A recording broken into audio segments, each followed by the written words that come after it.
Past Haunts. It had been a couple of months since Oliver and Bear were purchased by the Northwestern Railway. Around that same time, an engine from the mainland, a vagrant engine by the name of Dudley, had temporarily arrived on the island and had tried to cause a rift between the resident engines and the high-mech diesel. After his acts of deceit were found out, the Fat Controller had sent the huge engine packing.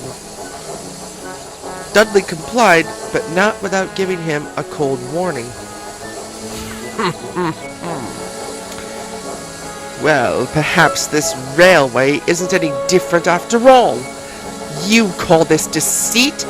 My dear sir, it is survival! The only thing that matters in the age of scrap. Well, you have won the battle, but not the war. I'll take my leave at your request, but you will remember me, he had told the Fat Controller before taking his leave. Now, however, times have changed. When Dudley returned to the mainland, the greeting he got was one that would have sent chills through even the worst of engines. I've heard about your recent excursion to Sir Charles Topham-Hatt's railway, the manager began, an icy glare on his face. If I recall correctly, you weren't even the engine originally rostered to take that goods train to Sodor to begin with. I'd given that job to 199, only to find out he had, coincidentally, derailed in the same yard you were in. Oh, you have no evidence that proves I'd done anything to that oversized tin can, sir, Dudley huffed, rolling his eyes. Quite the contrary, Dudley, the manager replied. I was told about how you and your driver sabotaged the points that led to 199 derailing himself from one of the Shunters. It seems that even then you were willing to do whatever it took to ensure your survival at the cost of our operations. Dudley's eyes shifted toward the manager, a glare on his face that matched that of the man standing before him. I am still a useful engine, sir, Dudley snapped. I don't see the need in replacing myself and my fellow steam engines with those oversized petrol cans. Times are a-changin', I'm afraid, the manager said in a stern yet solemn voice. We can't afford to keep the maintenance up on you and other steam engines, as well as the care needed to keep the diesels running. Starting today, you are to be withdrawn from service and scrapped when there's an opening on Barry Isle.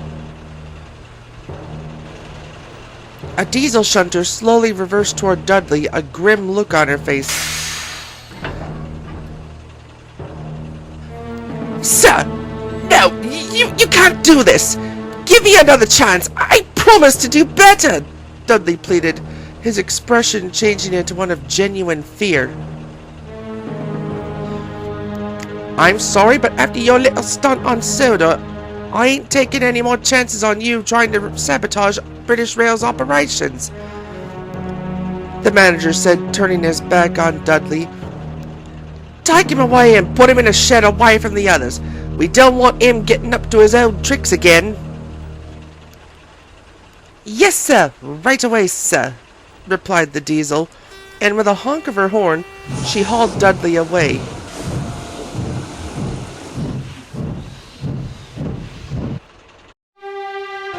Night had just fallen as the shunter reversed him into an old double-track shed and left to resume her late-night work.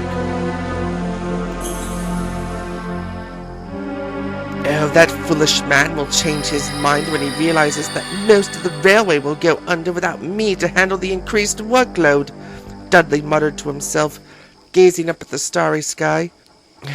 Ah well, might as well get some shut-eye to pass the time. And without another word, Dudley shut his eyes and drifted off to sleep.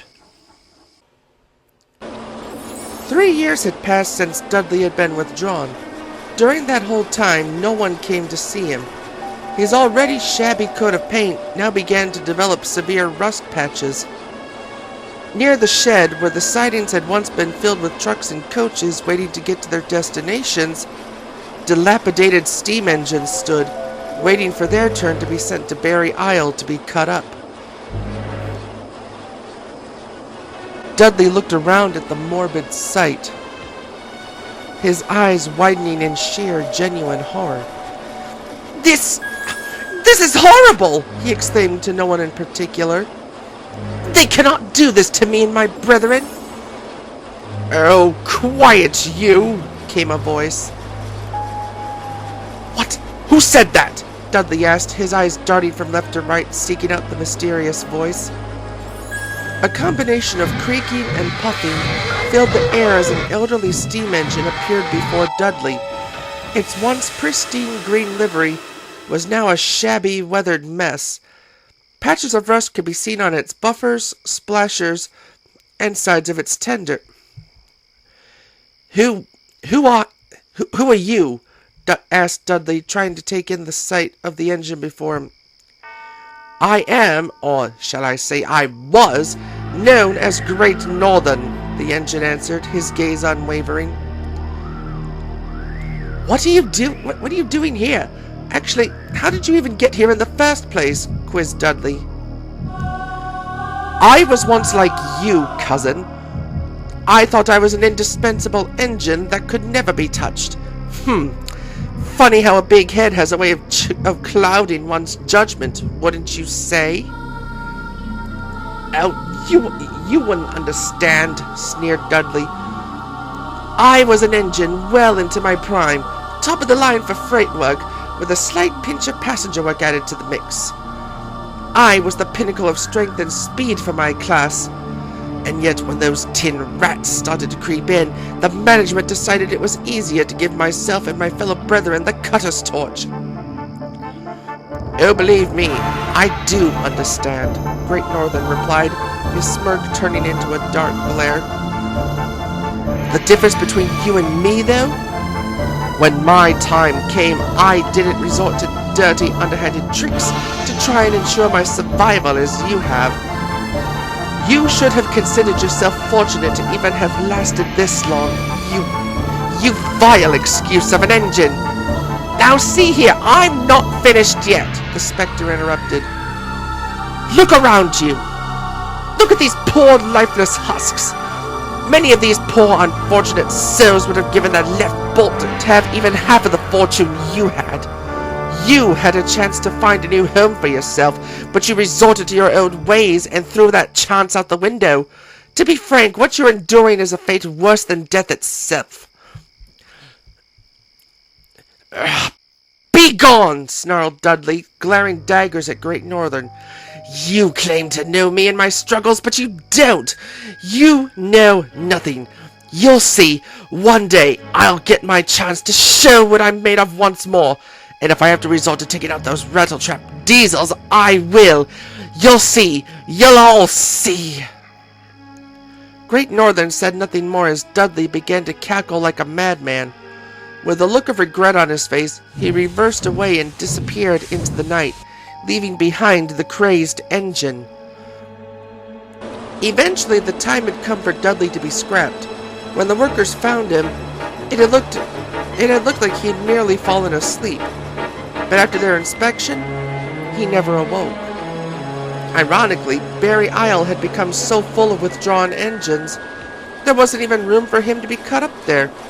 Instead, the manager decided to put Dudley on the dead train, bound for the scrapyards on Sodor.